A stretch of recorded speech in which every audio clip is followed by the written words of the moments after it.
My name is Ken McNeilly and I'm the owner of Young Savage Vintage Clothing in Church Lane, Belfast, number 22.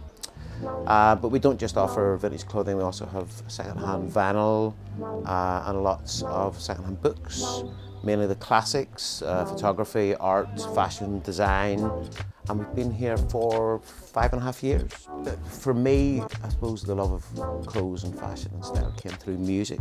Being a real music fan, especially in the 80s with bands like the Smiths and the Cure, Echo and the Bunnymen and all those kind of bands, even early hip hop. But I'd say personally, I think I look to is probably the mid 60s with like things like French cinema, Italian cinema, and bands like the Velvet Underground, Andy Warhol. That kind of look, it's just kind of usually where I kind of go, you know, is it possible that that look would have been seen in that context? And that's kind of the template. I guess I work for my own kind of style.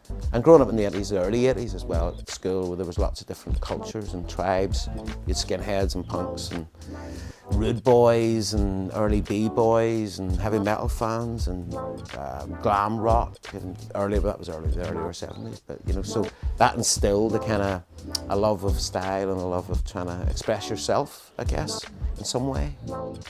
During COVID, I suppose I learned, well, one thing I learned was that how much you need your friends and the people you care about. I mean, when they're there, no matter what you're trying to do in life, to know that someone has your back is always key.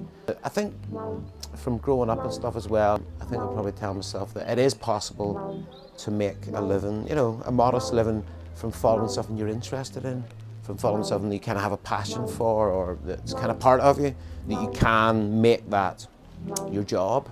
Like it is possible. There may be a few different roads that you go down, but it is possible.